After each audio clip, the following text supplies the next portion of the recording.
Bonjour tout le monde, à la présentation de la plaque à induction de Silvercrest. Elle a deux foyers, c'est pour une cuisson rapide et économique maximum jusqu'à 3500 watts. Elle a une surface en verre spéciale facile d'entretien.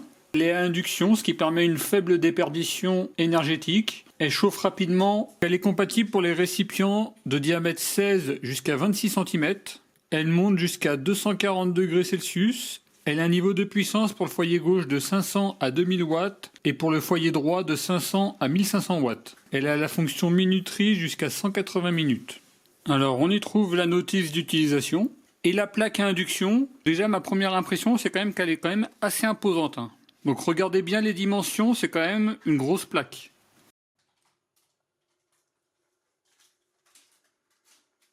Là vous voyez le cordon d'alimentation. Là, vous voyez la partie en dessous. Donc là, on voit des ventilateurs certainement pour refroidir. Une table à induction aux dimensions standards. Donc là, la table de Silvercrest. On allume. Donc là, il faut commencer par régler la puissance ou la température. Donc ça va de 240 et au plus bas à 60 degrés. Donc la puissance, ça va de 500 jusqu'à 2000 watts. Après, vous pouvez régler le temps, si vous souhaitez, jusqu'à 180 minutes.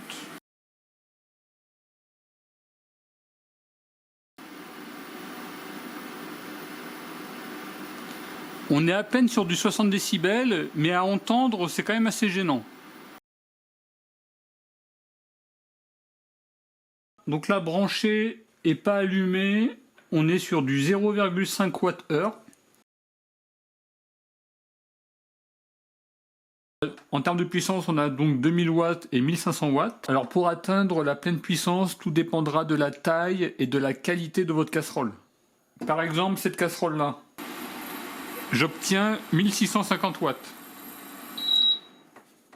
Le même test avec cette poêle-là, là on est à 1850 watts. Donc là, deux poêles Tefal.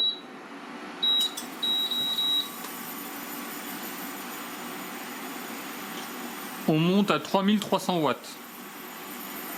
Et généralement, j'ai pu constater que celle qui était vraiment dédiée uniquement à l'induction était plus performante que celle qui était tout feu, dont induction. Donc au niveau des poêles, il faut utiliser des diamètres entre 16 et 26 cm. Donc là, c'est une poêle de 30 cm.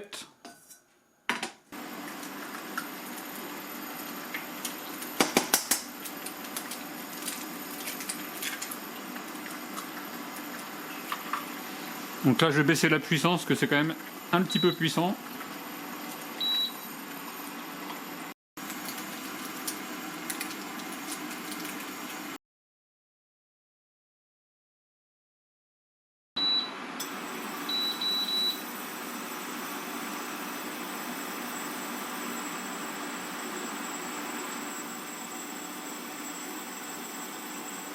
Donc là, vous voyez, la puissance monte assez rapidement.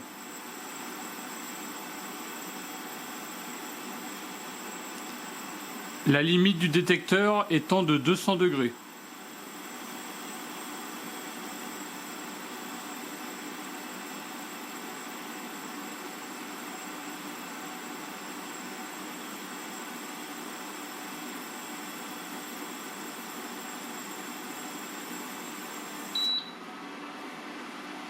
Voilà pour la petite présentation. Si vous avez le produit ou même si vous ne l'avez pas, n'hésitez pas à mettre vos avis en commentaire, ce que vous en pensez.